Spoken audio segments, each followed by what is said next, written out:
ఎన్నికల నేపథ్యంలో పార్లమెంట్ ఎన్నికలను ఉద్దేశించి ఇప్పటికే జాతీయ పార్టీగా బీజేపీ పార్టీ ప్రస్తుతం అయితే 9 మంది స్థానాలకి అభ్యర్థులను ప్రకటించేసింది. ఇక బీఆర్ఎస్ పార్టీ అనూహ్యంగా ఎవరు ఊహించని విధంగా బీఎస్పీతో పొత్తులో భాగంగా ఇప్పటికే 5 స్థానాలు ప్రకటించేసింది. మహబూబ్ నగర్లో మన్నె శ్రీనివాసరెడ్డి కావచ్చు, పెద్దపల్లిలో కొప్పుల ఈశ్వర్, ఖమ్మంలో నామ నాగేశ్వరరావు, ఆ తర్వాత మహబూబాబాద్లో మాలోతి కవిత, ఇట్లా ఓవరాల్గా 5 స్థానాలకు సంబంధించి కరీంనగర్ వినోద్ కుమార్ పేరిట 5 స్థానాలకు సంబంధించి ప్రకటించేసింది. ఇక బీజేపీ 9 స్థానాలు. ఇక మిగిలిందల్లా కాంగ్రెస్ పార్టీకి సంబంధించిన అంశమే.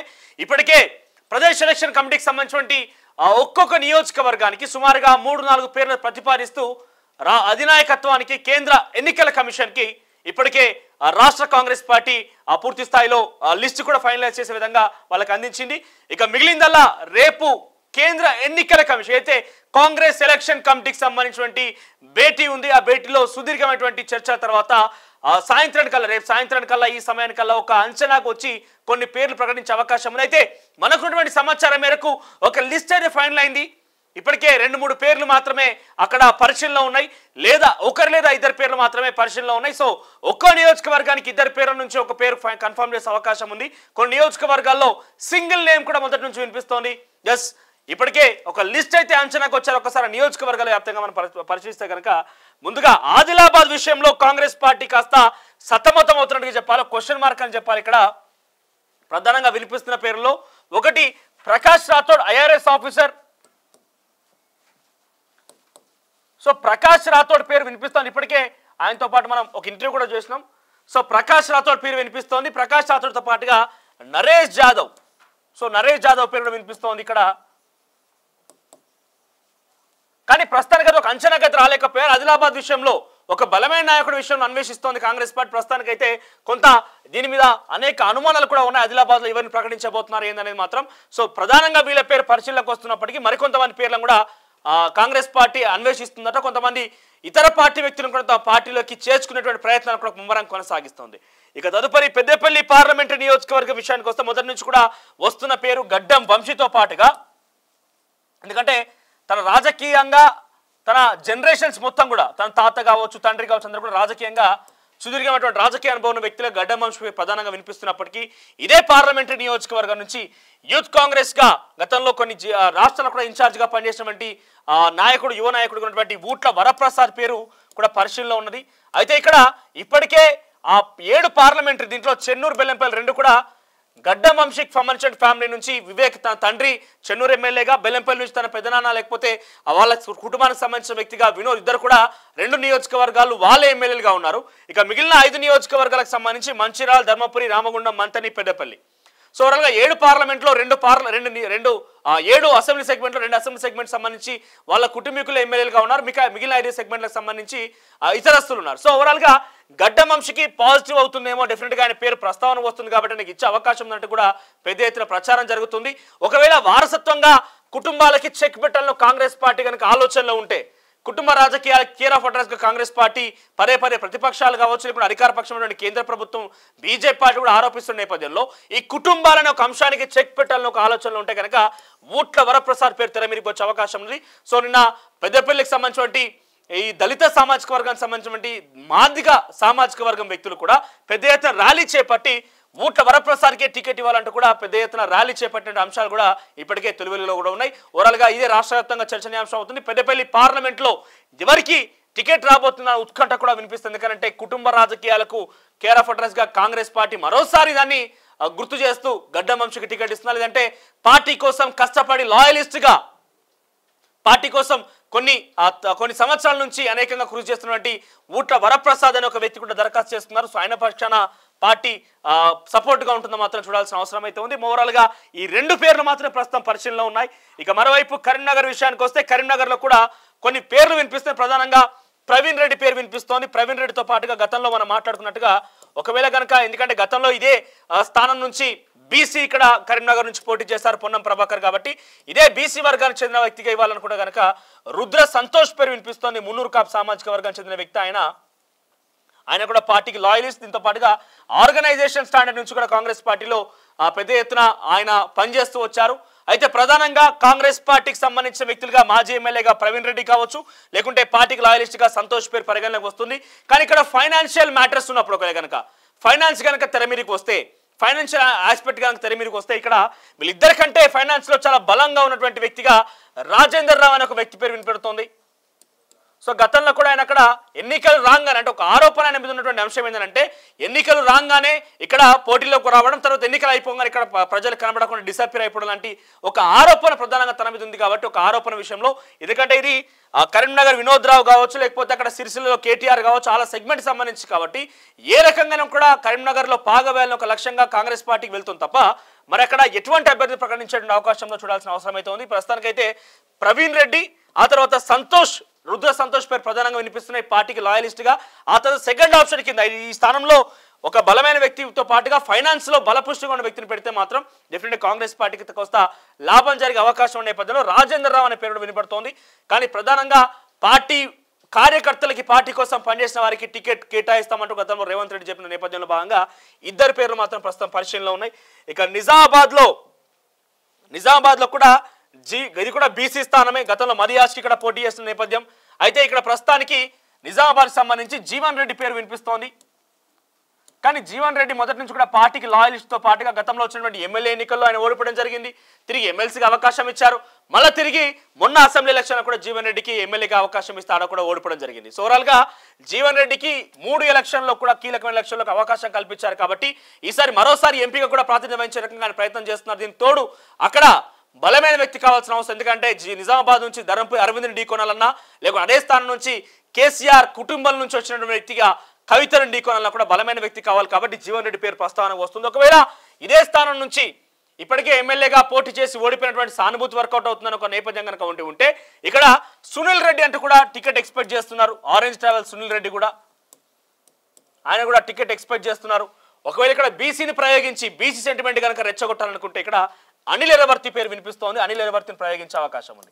కానీ ప్రధానంగా ఇక్కడ జీవన్ రెడ్డి వర్సెస్ అనిల్గా అయితే ఎరవర్తి అనిల్గా అయితే కొనసాగుతుంది. ప్రస్తుతానికి అయితే జీవన్ రెడ్డి పేరే ప్రధానంగా చర్చకు వస్తుంది. జీవన్ రెడ్డికి దాదాపుగా ఖరారైందని చెప్పుకోవచ్చు. ఇకపోతే జైరాబాద్ నుంచి సింగిల్ నేమ్ సురేష్ షెట్కర్ దాదాపు కన్ఫర్మ్ అయినట్టే బీసీ.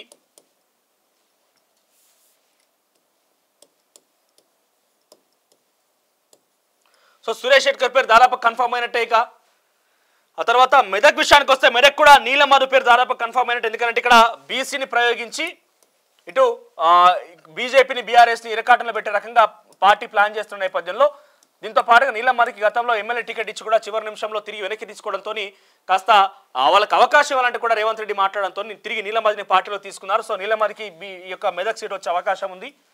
సో ప్రధానంగా ఒకే ఒక పేరు ప్రస్తావన వస్తున్నది. ఇక మల్కాజ్గిరి నుంచి ఒక 2 పేర్లు వినబడుతుంది. ఒకటి ఇటీవల కాలంలో పార్టీలో చేరే చంద్రశేఖర్ పేరు, కంచర్ల చంద్రశేఖర్ రెడ్డి, ఎవరైతే అల్లు అర్జున్ మామ. సో అల్లు అర్జున్కి సంబంధించినటువంటి వాళ్ళ మామకు సంబంధించి చంద్రశేఖర్ రెడ్డి పేరు వినిపెడుతుంది. మరోవైపు మైనంపల్లి, అయితే మైనంపల్లి నాకు ఎమ్మెల్సీగా అవకాశం ఇచ్చి మంత్రివర్గంలోకి తీసుకోవాలంటే కూడా ఆశిస్తున్నారు. కానీ ఇక్కడ ఈటెల రాజేందర్, దానికి తోడు బీఆర్ఎస్ పార్టీకి సంబంధించి మేడ్చల్, మల్కాజ్గిరి, కుత్బుల్లాపూర్, కుకట్పల్లి, ఉప్పల్, లాల్బాగ్, ఎల్బీ నగర్, సికింద్రాబాద్ ఈ సెగ్మెంట్ మొత్తం కూడా బీఆర్ఎస్ పార్టీకి కైవసం చేసుకుంది.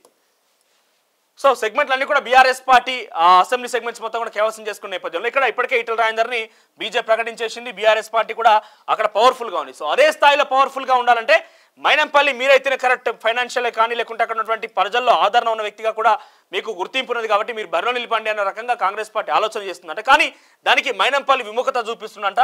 మన ప్రస్తుతానికైతే ఈ సెగ్మెంట్ విషయంలో మల్కాజ్గిరి, దీంతో పాటుగా రేవంత్ రెడ్డి సిట్టింగ్ స్థానం కాబట్టి అభ్యర్థి ప్రకటన విషయంలో ఏముండబోతుందో మాత్రం చూడాల్సిన అవసరం అయితే ఉంది.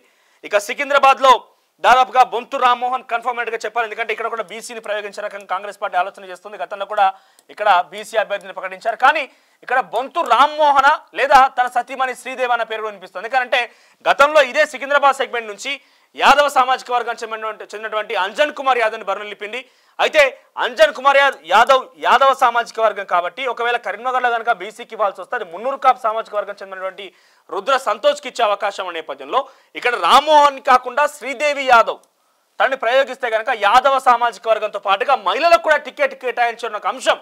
ఎందుకంటే ఇప్పటికే బీజేపీ పార్టీ కావచ్చు, తర్వాత బీఆర్ఎస్ కావచ్చు, మహిళలకు అవకాశం కల్పిస్తున్నారు. కాబట్టి ఆ మహిళలకు కూడా ఒక పార్లమెంట్ టికెట్ ఇచ్చారని ఒక నేపథ్యంలో ఒక ఉద్దేశం రావాలి. కాబట్టి బొంతు రామ్మోహన్ లేదా శ్రీదేవి అనే పేరు వినిపిస్తోంది. కానీ బొంతు రామ్మోహన్ తనకే టికెట్ కావాలంటూ పట్టుబట్టుకొని కూర్చుంది. ఎందుకంటే తన భార్య ఇప్పటికీ కార్పొరేటర్ కొనసాగుతున్నారు. ఒకవేళ ఇక్కడ ఎటువంటి సిచ్యువేషన్స్ ఉన్నా కూడా రామ్మోహన్కి సంబంధించి బరిలో ఉంటే కనుక కొంత బలంగా, లేకపోతే ఒక మేయర్గా, హైదరాబాద్ మేయర్గా పనిచేశారు కాబట్టి చరిష్మా కూడా ఉపయోగపడదంటూ బొంతు రామ్మోహన్ డిమాండ్ చేస్తున్నప్పటికీ ప్రస్తుతం అయితే కాంగ్రెస్లో ఇదే కుటుంబానికి సంబంధించి భార్యక భర్తక ఒక ఆందోళనలో, ఒక అంచనలో ప్రస్తుతం పార్టీ కొనసాగుతుంది. ఏమైనప్పటికీ కూడా ఆ ఫ్యామిలీకి టికెట్ అనేది మాత్రం దాదాపు కన్ఫర్మ్ అనేది చెప్పాలి.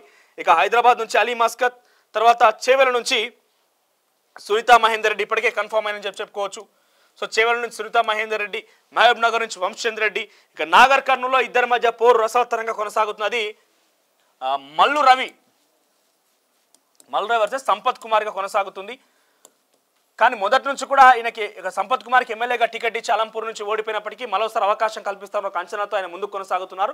కానీ అధిష్టానం మాత్రం రేవంత్ రెడ్డి కావచ్చు, అధిష్టానం కూడా కొంత రవి వైపుగా ఉన్నట్టు తెలుస్తోంది. మల్లు రవికి దాదాపుగా అక్కడ సీట్ కన్ఫర్మ్ అని చెప్పాలి. ఒకవేళ అధిష్టానం కనుక నిర్ణయం తీసుకోవాల్సి వస్తే ఇద్దరి మధ్య ఎవరనే మా విషయాలు మాత్రం ఇంకా కాస్త కొంత ఒడిదుట్లను ఎదుర్కొంటున్న పరిస్థితి. ఇక నల్గొండ నుంచి రఘువీర్ రెడ్డి పేరు వినిపిస్తోంది.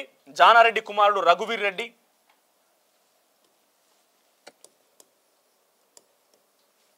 ఒకవేళ రఘువీర్ రెడ్డి కనుక కుటుంబ నేపథ్యంలో టికెట్ కనుక ఇప్పటికే తన సోదరుడు ఎమ్మెల్యేగా కొనసాగుతున్నాడు కాబట్టి ఒకవేళ అవకాశం కనుక ఇవ్వకుండా, అంటే అవకాశం కనుక నిరాకరిస్తే, ఆ యొక్క అంశాన్ని కనుక నిరాకరిస్తే ఈ స్థానం రఘువీర్ రెడ్డి స్థానంలో కనుక పటేల్ రమేష్ రెడ్డి పేరు వినిపించే అవకాశం. పటేల్ రమేష్ రెడ్డికి తన గతంలో ఏకంగా రాహుల్ గాంధీ తనకి హామీ ఇచ్చారు, తన టికెట్ నల్గొండ నుంచి రాబోతున్నట్టు కూడా అనేక మార్లు చర్చించారు, అనేక వేదికల మీద కూడా ఆయన ప్రసంగించారు.